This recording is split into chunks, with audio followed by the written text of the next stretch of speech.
Ahlan wa sahlan wa marhaban mpenzi mtazamaji, assalamu alaikum warahmatullahi wabarakatuh.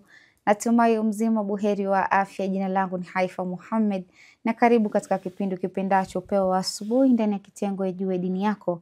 Na leo alhamdulillah mpenzi mtazamaji, ni furaha na faraja kwetu sisi kuwa naye Sheikh wetu Sheikh Hussein, ambaye nadhani tumekuwa naye katika vipindi vilivyopita vingine ambavyo tumeweza kuvitazama na kujua ya kwamba ni yepi ambayo yanajiri ndani ya dini yetu ya Kiislamu. Na insha Allah katika mada yetu ya leo mpenzi mtazamaji, tunaenda kuangazia maana na umuhimu wa akhlaq. Kwa nini ni muhimu wewe kama kijana, wewe kama mzazi, sisi kama jamii kuwa na akhlaq njema? Na insha Allah tukielekea kwake tutaweza kufahamu mengi na mengi zaidi. Assalamu alaikum warahmatullahi wabarakatuh. Wa alaikum assalam warahmatullahi wabarakatuh. Karibu sana Sheikh. Shukran sana. Ni muda sana. Kabisa. Alhamdulillah. Lakini tumeonana tena. Alhamdulillah. Naam, insha Allah, kama alivyoeleza dada yetu kwamba mada ni umuhimu wa akhlaqi. Mwanzo tunaanza kueleza maana ya akhlaqi kwanza. Kabla ya hapo tutaeleza pia baadhi ya poem au shairi ambazo zinaongea kuhusu akhlaqi. Kuna poem moja, shairi moja kwa mwanashairi ambaye anaitwa Ashauqi, Ahmad Shauqi, ambaye anaeleza kwamba, anasema kwamba innamal umamu al akhlaqu ma baqiyat fa inhum dhahabat akhlaquhum dhahabu, kwamba al-umma ni akhlaqi, ili umma kubakia ni akhlaqi. Na fa inhum dhahabu, fa inhum dhahabat akhlaquhum, akhlaqi yao itakapoenda basi umma unaenda. Naam.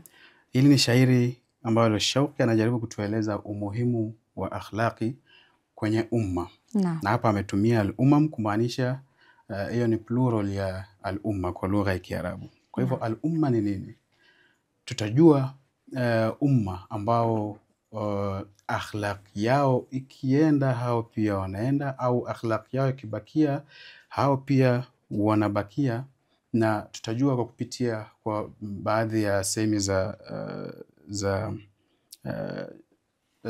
za Kiislamu au semi za Qur'ani au hadithi ambazo Mtume sallallahu alaihi wa alihi wasallam ametueleza. Mwanzo, Allahumma salli ala Muhammad wa ali Muhammad. Mwanzo tutaanza kwa kueleza al-umma kulingana na shairi la Ashauqi. Qur'ani inatuambia nini kuhusu al-umma? Kwenye surat nadhani Al-Imran anasema kwamba kuntum khaira ummatin ukhrijat linnas ta'muruna bil ma'rufi wa tanhauna 'anil munkar. Mwenyezi Mungu ametumia neno umma kwamba umma mzuri, kuntum khaira al-umma, mlikuwa umma bora. Kwa nini? Ta'muruna bil ma'rufi wa tanhauna 'anil munkar. Yani kigezo cha kuwa umma bora ni kwamba tunaamurisha mema na kukataza maovu. Hii ndio akhlaq ambayo Mtume alitusifia na. Kwa hivyo kwenye umma wa Nabii na Muhammad kwamba ni umma bora. Lakini ubora unakuja pale ambapo tutaamurisha mema na kukataza maovu.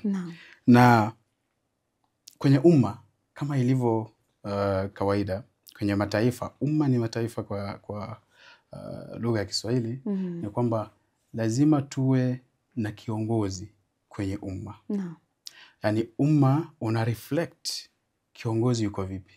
Kama kiongozi atakuwa mdhaifu kwenye umma, mdhaifu wa matendo na maadili, basi ule umma pia utakuwa mdhaifu kwa matendo na maadili. Tunaona kwa mfano historia imetueleza baadhi ya umma ambazo zimepita. Tulikuwa na umma ambao unaitwa ulikuwepo wakati wa utawala wa Kiislamu ambao ulikuwepo Ottoman Empire. Tunaambiwa kwamba Spain, Ottoman Empire ilichukua masafa marefu hadi ikafika Spain. Na tukaambiwa kwamba Spain ilikuwa ni nchi ambayo wananchi wake walikuwa ni wenye kuhifadhi Qur'ani. Kwa mfano walikuwa wamehifadhi Qur'ani sana. Kila kitu wanafanya kwa kulingana na vile maelekezo ya Qur'ani inavyoeleza. Sasa kuna siku moja nchi za magharibi zilijaribu kuingia Spain kwamba ziharibu mambo ili wao wawe ni wenye kutawala Spain. Walipoingia wakaona vijana wanafanya nini? Kazi yao ni kusoma Qur'an tu. Hao wakiwaeleza vitu zao, hao wanawajibu na Qur'an. Yani Qur'an ilibadilisha maisha yao, nikawa kwamba kila kitu ambacho wanafanya wanarudi kwenye Qur'an. Hawaendi kinyume na Qur'an. Maadili yao yalikuwa maadili ya Qur'an. Lakini ilifika mahali wakaingia nchi ambazo nimetaja za magharibi zikaingia na maadili ambayo yalikuwa kinyume na maadili ya Kiislamu. Sasa hapo wana Spain walijisahau, wakapata kwamba wameingia kwenye mtego ambao walikuwa wametegwa nao. Na hapo ndipo walipo divert kutoka kwenye maagizo ya dini ya Kiislamu, akhlaq nzuri, wakaanza akhlaq ambazo sio nzuri. Wakaanza kupatikana nyimbo zinaimbwa kule, vitu ambavyo vinaenda kinyume na maadili ya Kiislamu. Na ndio sababu kufika saa hii Spain haipatikani katika nchi ambazo zinasemekana kwamba umma bora. Exactly. Kwa hivyo huu umma bora, kiongozi wake nilivyosema pale mwanzo kwamba kiongozi wa umma bora lazima awe pia ni mbora. Mtu mbora. Anaendana na misingi ambayo imeelezwa katika dini ya Kiislamu. Kwa hivyo kiongozi wetu ambao Qur'ani imesema umma mzuri, kiongozi wetu nani? Tunapata ni Mtume Muhammad sallallahu alaihi wa alihi wasallam. Muhammad wa ali Muhammad. Kwa hivyo mtume yuko vipi? Tutajua vipi tabia za mtume? Tutajua kama tutaelezwa na mtume mwenyewe au wale ambao wako karibu naye au na Mwenyezi Mungu. Mwenyezi Mungu mwenyewe. Na Mwenyezi Mungu anatuambia vipi kuhusu mtume katika Qur'ani? Anasema kwamba innaka la ala khulqin adhim, kwamba hakika wewe ni mwenye tabia njema au tabia bora. Kwa sababu mtume ana tabia bora, basi umma wake lazima pia uwe na tabia njema. Kwa nini ana tabia bora? Vitu gani ambavyo vinatueleza kwamba kweli mtume alikuwa na tabia nzuri? Tukifuata historia tunapata baadhi ya vitendo ambavyo mtume alikuwa anafanya ambavyo vinatueleza kwamba mtume alikuwa na tabia nzuri, bora kushinda viumbe wote.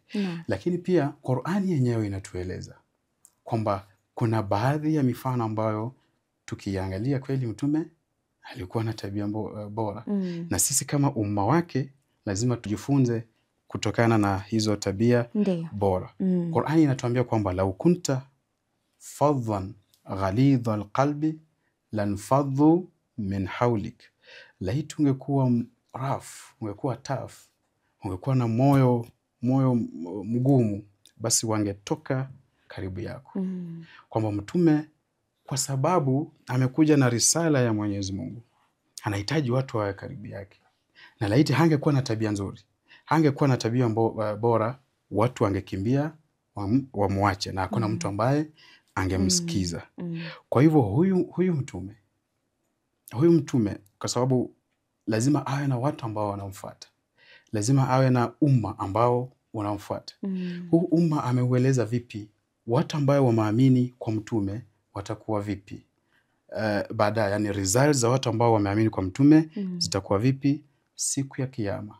Tunapata miongoni mwa hadithi za mtume anatuambia kwamba innal mu'mina la yudrika bihusni khulqihi darajata as-sa'ima al-qa'im.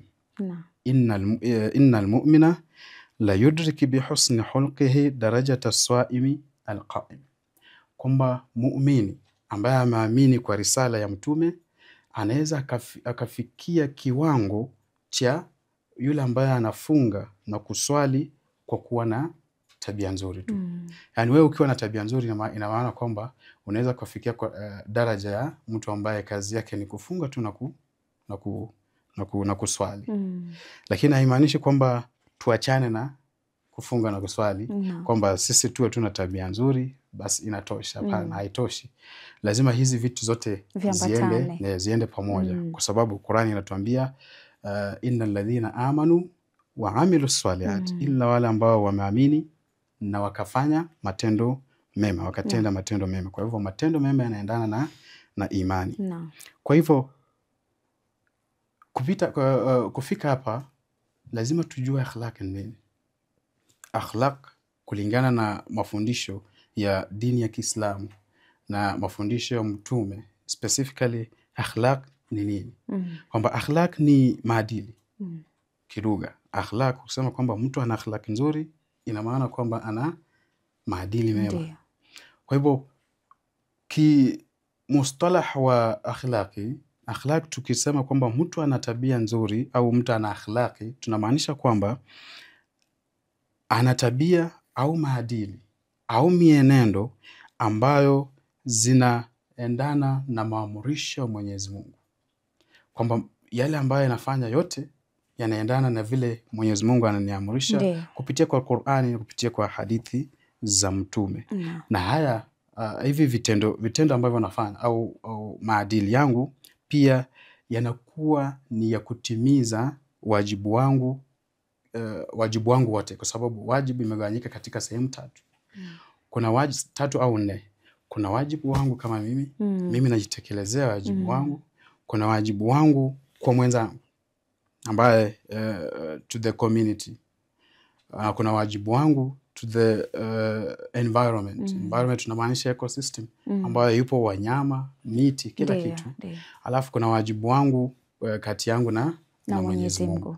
Hizi wajibu zote kupitia kwa akhlaq zangu ambazo niko nazo lazima zikidhi haya mahitaji yote.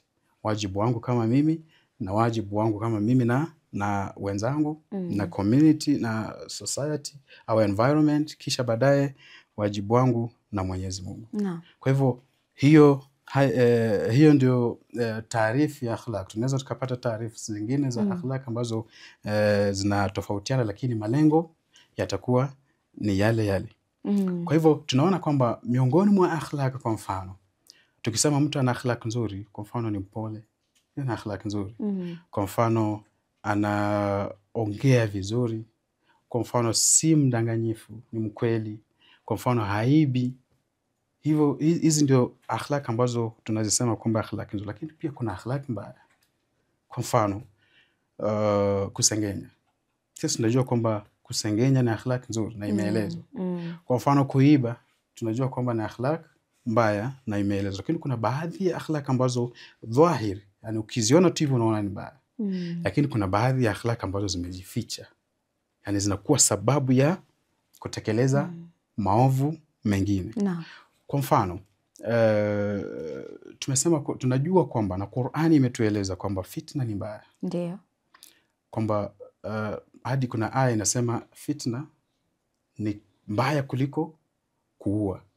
Yani sisemi kwamba ni vizuri kuua, lakini kulingana kwa mujibu wa haya maelezo ni kwamba afadhali aliyeua kuliko anayefitini. Unaona? Maisha ina athari kubwa. Ina athari kubwa kwenye athari zake. Zote ni mbaya, lakini afadhali hii kidogo. Kwa hivyo tunapata baadhi ya vitu ambavyo vinatokea katika umma, katika society, na vinapelekea kwamba ni miongoni mwa fitna ambazo zinaenezwa, lakini mtu mwenyewe haweza akajua kwamba naeneza fitna. Na hii ipo katika mujtamaa wote, mujtamaa wa Kiislamu na ule ambao usio wa Kiislamu. Kwa hivyo hizi ni tabia ambazo ni vizuri sisi Waislamu kuepuka nazo na kujiweka kwenye tabia ambazo ni nzuri, kwa sababu kuna mustalah kwa lugha ya Kiarabu unasema tahalli na takhalli. Kwamba takhalli ni kuachana, na tahalli pale ambapo umeacha unaziba. Yani unaachana na tabia mbaya, unaziba pale na tabia nzuri. Kwa mfano unaacha uongo, unakuwa mkweli. Hizo ndio tabia ambazo dini ya Kiislamu imetusifia nazo. Na kisa kimoja ambacho kilitokea na nadhani nilikipata kwenye siri moja ya Kiirani. Nadhani kilikuwa ni chenye mafunzo. Dakika 2 tu kueleza kile kisa kwamba kulikuwa na shekhi mmoja alisoma vizuri, amesoma na akamaliza. Sasa ikafika kwamba ni vizuri apelekwe sehemu akawe mkubwa wa msikiti fulani, lakini kule ambako alikuwa anapelekwa kulikuwa kijijini, mbali sana na mji. Sasa alipopelekwa kule, kile kijiji kilikuwa nyuma sana, kwamba watu wake maadili hayapo na vitu vinafanyika tu, watu wanafanya vitu kulingana na wanavyojihisi. Sasa akapata kuna shida, kuna ufukara kwenye hicho kijiji. Sheikh mwenyewe hana hela. Sasa akaanza kuswalisha watu na kuambia watu wawe na tabia nzuri kwa mfano na kuwaeleza dini. Lakini akafikiria siku moja kwamba anataka kusaidia jamii. Atasaidia vipi jamii? Kwa sababu haitoshi tu kwenda msikitini na kurudi. Akaamua kwamba pesa ambazo ako nazo kidogo atachukua wale watu ambao wana matatizo, shida katika jamii, awahifadhi, alafu awe anawahudumia. Sasa akachukua baadhi ya watu maskini, mafukara, wale ambao wana magonjwa kwa mfano wameshindwa kutibiwa. Akawachukua akawaleta ndani ya compound ambayo alikuwa anaishi. Sasa alipoleta pale kulikuwa na mwanamke mmoja. Wengi walikuwa wana shida zao. Kulikuwa na mwanamke mmoja ambaye alikuwa mwanzo mjane na alikuwa na maradhi, na alikuwa fukara, anajiwezi. Sasa akapelekwa pale ndani na alikuwa na mtoto wa mwanamke wa kike ambaye alikuwa mkubwa kidogo pia, walikuwa wanaishi pamoja. Sasa alipochukua huyu Sheikh alipochukua mama, akaacha mtoto. Na mtoto akamuuliza kwamba nataka uniruhusu niwe nakuja kuona mama. Sasa alikuwa anakuja kuona mama mchana kama saa 7 hivi na jioni pia alikuja anamuona. Lakini huyu mtoto alikuwa na tabia mbaya. Alikuwa anasifika kwenye community kwamba yeye ni mtoto yani anahusika na kujiuza. Community inamjua. Kila mtu anamjua. Sasa ikafika mahali kwamba watu wamechoka, wanaona huyu mtoto anaenda kwa Sheikh. Kaanza kuona kwa nini huyu mtoto anaenda kwa Sheikh? Hawajui kwa nani yako mama yake. Ndio. Sasa wakaudhika, wakaona kwamba huyu Sheikh anaweza akatuharibia watoto wetu. Wakaamua kwamba wanaenda kumuondoa Sheikh kwenye kijiji. Sasa wakaenda kwenye boma la Sheikh penye anakaa. Watu wamekuja wengi, wakamwambia hivi, sisi tunataka hivi, wewe uko hivi. Tunataka uondoke. Sheikh hakubisha. Akapaki vitu zake, alikuwa na kigari kadogo, akaweka ndani na familia yake, akaondoka. Walipoondoka, sasa wakasema acha tuende tuone kule ndani kuna nini. Wakaanza kwenda. Pale wanaanza kwenda, yule dada anakuja. Alipokuja, akawapata ndio wanavunja ule mlango. Akasema huyu ndiye amefanya kijiji chote kimekuwa na tabia mbaya. Sasa akavunja mlango, akaingia ndani. Walipoingia ndani wakashtuka kwamba wamekutana na watu ambao hawajiwezi. Wagonjwa. Kashangaa kuna nini? Sasa huyu dada akakuja, akaingia ndani. Kuingia ndani, akaenda direct kwa mama yake, akamshika mama yake. Akasema mimi nilikuwa nakuja hapa kila siku kuona mamangu. Huyu ni mamangu na Sheikh alikuwa anamtumia, anamsaidia. Ndio. Sikuwa nakuja kwa ajili ya Sheikh.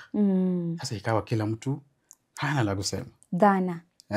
Kwa sababu walikuwa wamemdhania kwamba si huyu mtoto anakuja anaingia ndani na anakuja kukutana na Sheikh. Hizo ni miongoni mwa athari mbaya za tabia ambazo ni mbaya. Na pia kuna athari nzuri ambazo tutakuja kuona baadaye inshallah. Shukran sana Sheikh. Hakika ni kisa kizuri sana, nimekipenda zaidi, na tukirudi katika awamu ya pili na mimi tutakuwa na mengi zaidi ya kuweza kuangazia kuhusiana na akhlaq. Inshallah.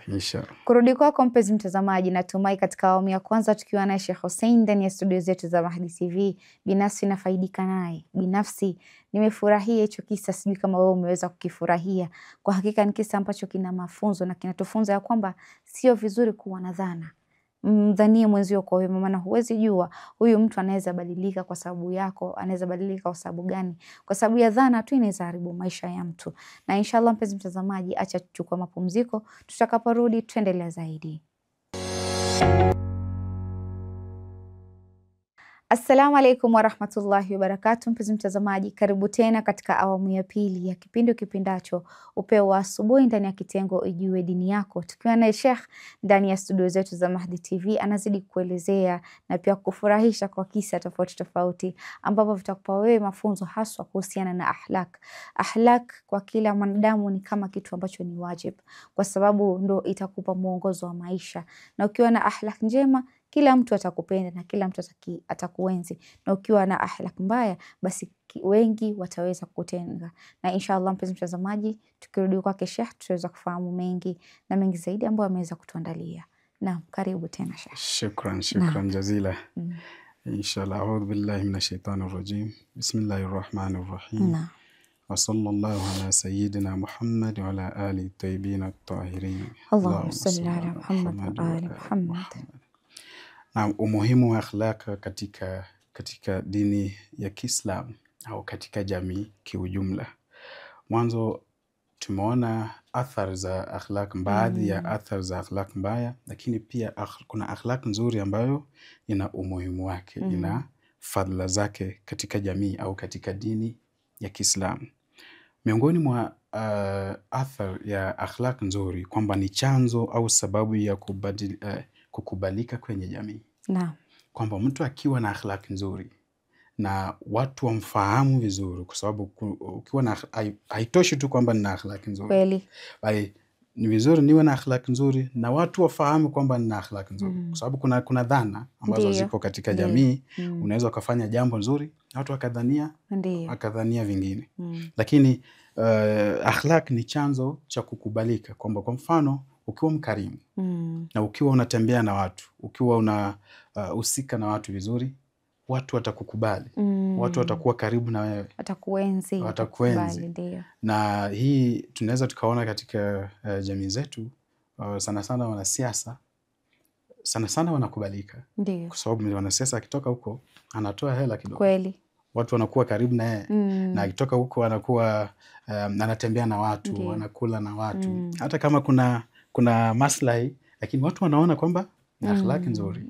Kwa hivyo ukiwa na akhlaq nzuri utakubalika na jamii. Kweli. Ya pili ni kwamba akhlaq nzuri inaongeza baraka au tawfik kwenye maisha yako. Kivipi? Kwa mfano mimi natekeleza wajibu wangu wa dini vizuri, alafu kupitia kwa kutekeleza wajibu wangu wa dini pia mimi nina tabia nzuri, nina akhlaq nzuri, nina mienendo mizuri. Hapa kwa sababu ya mambo mazuri au maadili mazuri ambayo yanafanya, Mwenyezi Mungu atajalia baraka kwenye maisha yangu. Kweli. Na yeyote ambaye amesimama katika njia ya Mwenyezi Mungu, anamtambua kwa Mwenyezi Mungu na haendi kinyume na maamrisho ya Mwenyezi Mungu, Mwenyezi Mungu anashusha baraka kwenye maisha yake. Kuna aya moja inasema, walladhina qalu rabbuna Allahu thumma istaqamu, wale ambao wamesema kwamba Mwenyezi Mungu Mola wetu ni Mwenyezi Mungu, na wakasimama kwenye njia nzuri, yatanazzalu alaihim almalaika, malaika wanashuka juu yake.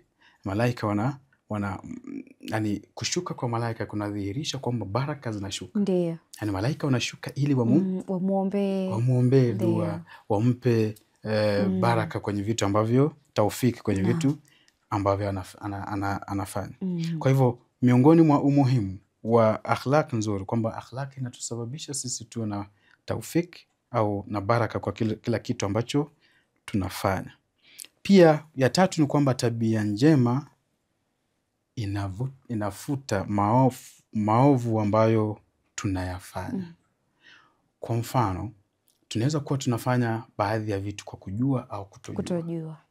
Lakini hii ni kwa ajili ya nature yetu ya wanadamu, kwamba sisi tunafanya matendo ambayo sio mazuri sometimes, lakini sio all the times. Sasa tukifanya yale maovu kwa kujua au kutojua, baadaye tuje tuanze kufanya matendo mazuri, Mwenyezi Mungu huenda akatusamehe yale maovu hata bila tauba. Na Mwenyezi Mungu mwenyewe ametueleza kwenye Qur'an kwamba in tajtanibul kaba'ira ma tunhauna anhu yukaffir ankum sayyi'atikum, kwamba kama mtaachana na maovu au makubwa na dhambi kubwa ambazo mnafanya, Mwenyezi Mungu atawasamehea yale ambayo mnafanya. Yukaffir ankum sayyi'atikum. Kwa hivyo tabia njema ni chanzo cha kusamehewa dhambi na Mwenyezi Mungu. Na pia ni chanzo cha kupata rehma ya Mwenyezi Mungu au kupata radhi ya Mwenyezi Mungu. Kwamba pale ninapotekeleza wajibu wangu, wajibu wangu kwangu mimi au kwa jamii au kwa Mwenyezi Mungu, tunapata kwamba Mwenyezi Mungu anaridhia na matendo yetu. Mwenyezi Mungu anakubali matendo yetu. Na Mwenyezi Mungu akiridhia, hakuna kitu kizuri kwamba Mwenyezi Mungu ameridhia matendo ya mja. Na nyingine ni kwamba kupitia kwa akhlaq nzuri tunakuwa tunapata rehema ya Mwenyezi Mungu. Kupitia kwa matendo mazuri, rehema ya Mwenyezi Mungu inashuka juu yetu. Na hapa rehema ya Mwenyezi Mungu imegawanyika katika sehemu mbili. Kuna rehema ya Mwenyezi Mungu hapa duniani na rehema ya Mwenyezi Mungu akhera. Naam. Hapa duniani rehema ya Mwenyezi Mungu, kwa mfano tunakuwa tunafanya vitu vizuri na tunapata some of the incentives, na acha tuite incentive au mazuri mengine au bonus kutoka kwa Mwenyezi Mungu kwa ajili ya matendo yetu mazuri ambayo tunatekeleza. Na pia rehema ya Mwenyezi Mungu akhera inakuja kwenye vitu vingi, lakini nitaeleza kitu kimoja tu, alafu nitatoa hadithi moja ya Imam Sadiq kulingana na rehema ya Mwenyezi Mungu akhera, kwamba Imam Sadiq anatuambia kwamba siku ya Kiyama kuna waja wa Mwenyezi Mungu ambao Mwenyezi Mungu hata wahukumu hadharani. Sisi tunajua kwamba hukumu ya siku ya Kiyama watu watakuwa wanaonyeshwa hadharani tu. Kila mtu atakuwa anaonyesha vitu zake. Lakini kuna baadhi ya waja wa Mwenyezi Mungu kwamba Mwenyezi Mungu hata wahukumu hadharani. Kwa sababu gani? Kwa sababu ya matendo yao mazuri. Imam Sadiq anatuambia kwamba yaumul qiyama, kuna baadhi ya maelezo ambayo yatakuwa kwenye hii hadithi, hayatakuwa exactly nasu ya hadithi. Yaumul qiyama yu'ti Allahu al-mu'mina al-kitaba ala janbi, kwamba siku ya Kiyama Mwenyezi Mungu anampa mu'min kitabu chake kando. Anamuita, anamwambia njoo nikupe kitabu chako kando. Lakini hii ni kwa ajili kueleza tu. Tunajua Mwenyezi Mungu hana mwili na kwamba hana viungo. Sasa hakuna janbi ya Mwenyezi Mungu wala aweza akakuita kwamba njoo. Unaona? Lakini kwa ajili ya kueleza tunatumia baadhi ya hivi vitu. Kwamba siku ya Kiyama Mwenyezi Mungu atampa mja wake kitabu kando, na fayuhasibuhu Allahu bainahu wa bainahu, kama Mwenyezi Mungu atamhasibu kati yake na yule mja. Yani hisabu itakuwa kati ya Mwenyezi Mungu na mja wake. Fayasaluhu Allahu anta mu'min, Mwenyezi Mungu anamuuliza, wewe mu'min, hal anta qumta bihadha aldhanb, je wewe ndio umefanya hii dhambi? Na yule mu'min atajibu, fayaqulu almu'min nasitu wa ghafiltu, fayaqulu Allah, kwamba mu'min anasema nilisahau na nikaghafilika ndio nikafanya hii dhambi. Fayaqulu lahu laqad fayaqulu Allahu lahu laqad ghafartuha lak, Mwenyezi Mungu anamwambia hapana, usijali, mimi nishakusamehea. Na sio hiyo tu peke yake, wabadaltuha hasanatin, na nimebadilisha ile dhambi ambayo ulifanya hasanat, mema. Idhhab ila aljanna, kwamba wewe nenda janna, mambo yako yameisha, hakukuwa na dhambi pale. Nilikuwa ni kwa ajili tu ya rehema Mwenyezi Mungu. Anataka hisabu iwe baina yake na baina mu'min ambaye ametenda dhambi. Ndio maana Mwenyezi Mungu akapewa jina la Ar-Rahman. Sababu Mungu wa rehema, mwenye kurehemu. Maana ndiyo sisi ametuumba sisi waja wake. Najua tunafanya makosa hapa na pale. Lakini anatuambia, ndio maana nikaweka tauba, nilikuwa najua mja wangu utakosea.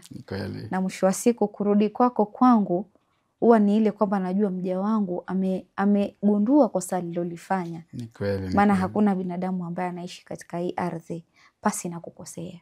Maana hapa na hapo waweza kosea, ima ni kwa kukusudia ama sio kwa kukusudia. Lakini unaporudi kwa Mwenyezi Mungu, na kama amekupa uhai wa kuweza kuamka ile asubuhi na kuweza umeona siku kama nyingine, maana kuna wengine hawajapata hiyo nuru ya kuiona hiyo siku, basi Mwenyezi Mungu ni kama anakuambia, nimekuamsha mja wangu, urudi kwangu, sio jambo lingine. Uombe tauba.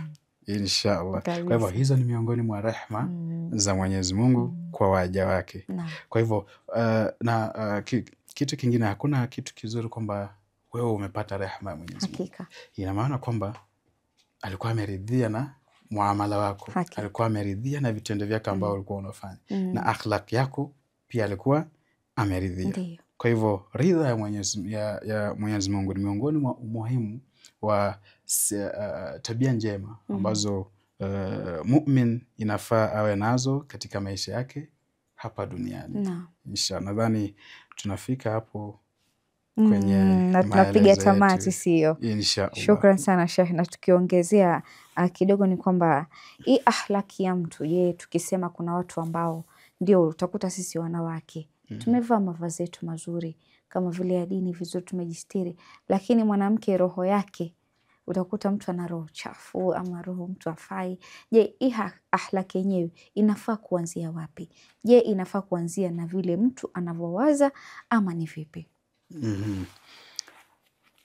Sisi sana sana tukisema kwamba akhlaq tunasema yale ambayo tunaona. Kwa mfano umekuja umenipa umekuwa mkarimu kwangu, umenipa kitu fulani, mimi nitakusifu kwamba wewe ni mzuri. Hata kama sitakusifu kwa ukarimu, kwa sababu sijui kama hiyo ni tabia ambayo inaendelea au haiendelei. Kwa hivyo sifa ambazo zinatolewa kwa watu ni sifa ambazo zinatolewa kwa kuangalia kwa zile ambazo tunaona. Lakini kuna kitu ambacho kinaitwa qimatu akhlaqiyya. Kwa kima cha af'alul akhlaqiyya kiko wapi? Hakipo kwa kitendo kama kitendo. Ndio kwa sababu kwenye mustalah wa kiakhlaqi tunasema kwamba husnul fi'li na husnul fa'ili. Kwamba kuna husnul fi'li, kwamba kitendo umekiona, hiyo ndio husnul fi'li. Kitendo ni kizuri. Sasa husnul fa'ili, kile ambacho kimekusukuma ukafanya kile kitendo kizuri. Sasa sana sana sisi tunahukumiana kwa yale ambayo tunaona. Lakini kati yako na Mwenyezi Mungu anaangalia nia. Kweli. Hata kama umekuja na kitendo kizuri lakini nia yako sio nzuri, hiyo ni ya Mwenyezi Mungu. Kwa mfano ambao uliotoa kwamba ndani yetu kuna husda, kwa mfano kuna mambo ambayo kibri, mambo ambayo sio mazuri. Ndio.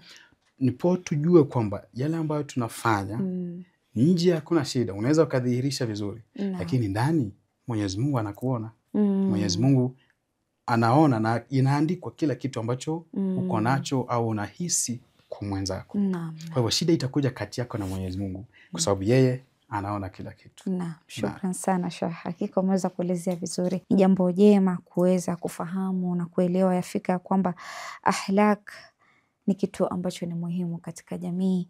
Na alhamdulillah umeweza kuelezea vizuri maana yake, umuhimu wake, na naamini ambaye anatutazama siku ya leo ameweza kufaidika na mengi kuhusiana na swala hili la akhlaq. Maana mwisho wa siku akhlaq njema utaiona hata kwa makuzi ya mtoto anapokuwa. Shukran sana. Kurudi kwako mpenzi mtazamaji, natumai katika awamu ya pili tukiwa naye Sheikh Hussein ndani ya studio zetu za Mahdi TV umeweza kufahamu mengi ambayo ameweza kuyawasilisha na kuwasilishia. Binafsi nimefurahi na kuelewa akhlaq inahusiana na nini. Bimaana unafaa kujitahidi sana kuwa na akhlaq. Ni jitihada zako, sababu mwisho wa siku utakaporudi kwa Mwenyezi Mungu Subhanahu wa Ta'ala, basi mahesabu utakuwa ukiyasikiza huko mbele kivyako. Anakuambia kila mtu anabeba mzigo wake. Na insha Allah mpenzi mtazamaji, kufikia hapo sina mengi ya kusema, ila kabla nimalize ni kwamba usikose kupitia katika YouTube channel yetu @Mahdi TV Kenya ili kuweza kupata mawaidha zaidi na kufahamu mengi ambayo Sheikh wetu ama yeyote ambaye anakuja ndani ya studio zetu kuweza kufahamisha mawili matatu. Na insha Allah mpenzi mtazamaji, ningependa nikwambie maasalam.